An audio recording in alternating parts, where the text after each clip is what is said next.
രാജ്യങ്ങളിലെ പ്രവാസി ഇന്ത്യക്കാർക്കിടയിൽ ആരോഗ്യപരമായ ഒട്ടേറെ സംശയങ്ങളും ആശങ്കകളും നിലനിൽക്കുന്നുണ്ട്. പൊതുവെ ആരോഗ്യകാര്യങ്ങളിൽ കുറെ കൂടി ആകാംക്ഷ കൊള്ളുന്നവരാണ് പ്രവാസി ഇന്ത്യക്കാർ, പ്രത്യേകിച്ച് മലയാളികൾ. അതുകൊണ്ട് തന്നെ ആരോഗ്യ മേഖലയിലുള്ളവരുടെ അറിവുകളും അഭിപ്രായങ്ങളും പങ്കുവെക്കുന്നത് കുറെ കൂടി ഗുണം ചെയ്യുമെന്ന കാര്യത്തിൽ സംശയമില്ല. അത്തരമൊരു വേദി, ആശയ സംവാദ വേദി ഞങ്ങൾ ദുബായ് സ്റ്റുഡിയോയിൽ ഒരുക്കിയിരുന്നു. വ്യത്യസ്ത മേഖലയിലെ ഡോക്ടർമാരുമായുള്ള സംവാദം.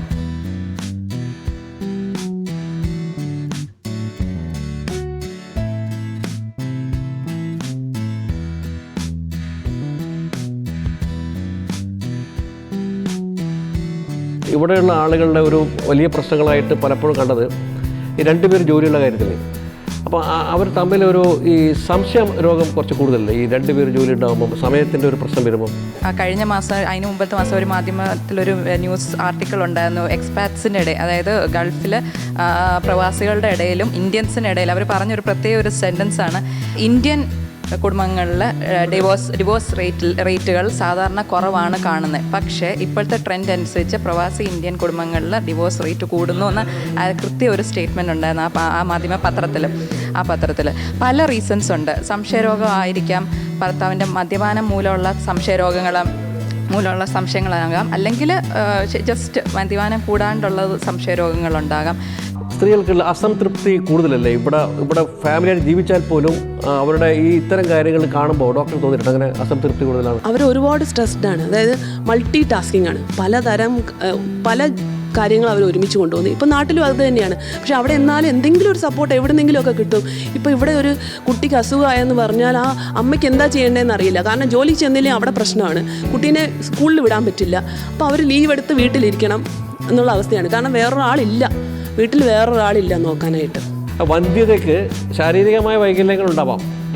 അതിന് പുറമെ ഈ മാനസികമായ പ്രശ്നങ്ങൾ കൂടി ഉള്ളിലേതാണോ, അതായത് കോൺട്രിബ്യൂട്ട് ചെയ്തുള്ളതാണ്. സ്ട്രെസ്സ് പിരിമുറുക്കത്തിലിരിക്കുന്ന ഒരു സ്ത്രീക്ക് ഡോക്ടർ നീത്തുന് ഇതിനെപ്പറ്റി കൂടുതൽ പറയാൻ പറ്റും. പീരിയഡ്സ് ഇറഗുലർ ആയിരിക്കും, മാസമുറ തെറ്റിച്ചായിരിക്കും വരുന്നത്.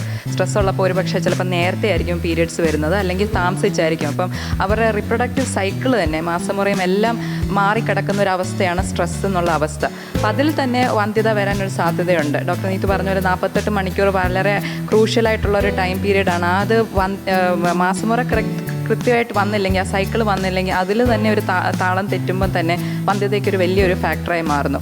ആണുങ്ങളെ സംബന്ധിച്ചോളം, മെയിൽ ഫാക്ടറെ സംബന്ധിച്ചോളം അത് അവർ സ്ട്രെസ്ഡ് ആണെങ്കിൽ സ്പേമിൻ്റെ കൗണ്ട്സ്, അങ്ങനത്തെ പ്രശ്നങ്ങളൊക്കെ വരാറുണ്ട്.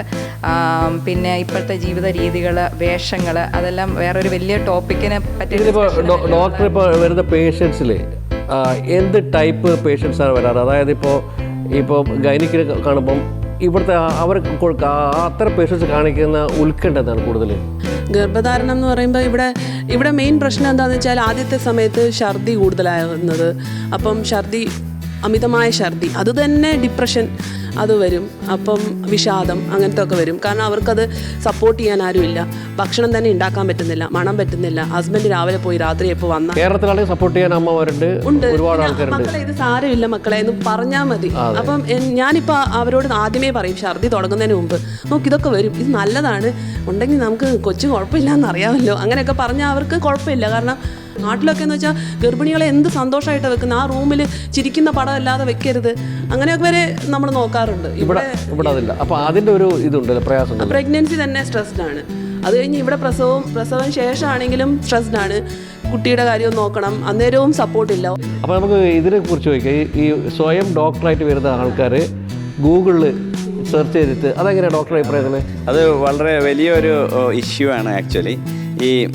നമ്മളെല്ലാവരും പണ്ട് കരുതി ഈ ഗൂഗിൾ, കമ്പ്യൂട്ടർ എല്ലാം വന്നപ്പോൾ ഡോക്ടേഴ്സിന് ആക്ച്വലി ജോലി കുറയും. കാരണം അത് എന്താണ് അസുഖം എന്ന് അതിൻ്റെ സിംറ്റംസ് അടിച്ചാൽ അതിൻ്റെ ഡയഗ്നോസിസും അതിനെന്താ ട്രീറ്റ്മെൻറ്റ് എല്ലാം നമുക്ക് ഗൂഗിളിൽ നിന്ന് കിട്ടും. പക്ഷേ ആക്ച്വലി ഉണ്ടാകുന്നത് എന്താണെന്ന് വെച്ചാൽ ഈ ആളുകൾ ഈ എന്തെങ്കിലും ഒരു സംശയം, അസുഖം ഉണ്ടാകുമ്പോൾ അപ്പോൾ അതിനെപ്പറ്റി ഇൻ്റർനെറ്റിൽ, ഗൂഗിളിലും മറ്റും പോവുകയും അതിനെപ്പറ്റിയിട്ട് ഒരുപാട് ഈ ഗൂഗിളിലും കമ്പ്യൂട്ടറിലുള്ള ഒരു പ്രോബ്ലം എന്താണെന്ന് വെച്ചാൽ അത് വളരെ വൈഡായിട്ടുള്ള ഒരു കാര്യങ്ങളാണ് കാണിക്കുന്നത്. ഉദാഹരണത്തിന് അത് ഈ അമ്മമാരാണ് ഇതിനെ പറ്റിയിട്ട് അവർക്ക് ഒന്നാമത് ഹസ്ബൻഡ്സ് പോയാൽ പിന്നെ അവർക്ക് കൂടുതൽ ഫ്രീ ടൈം ഉണ്ട്.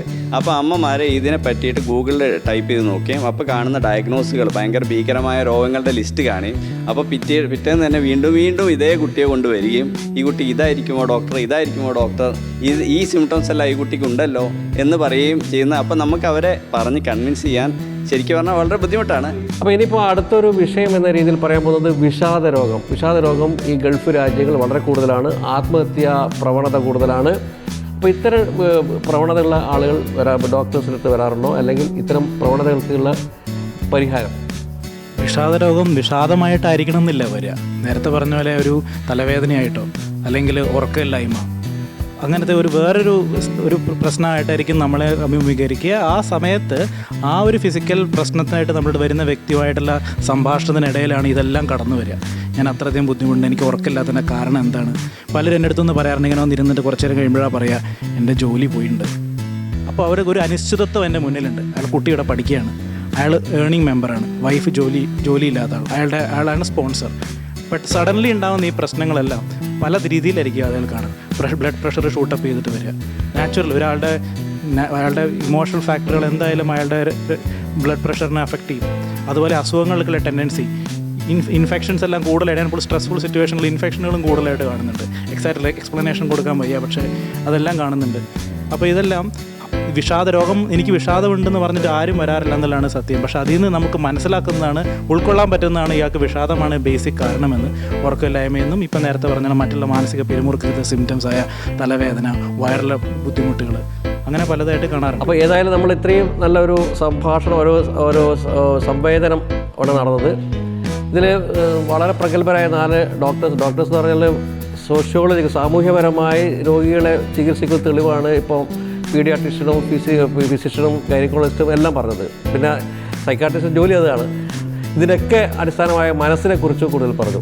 അപ്പോൾ ഇതിൻ്റെ തുടർച്ചയായുള്ള ചർച്ച പിന്നീട് ഒരു ദിവസം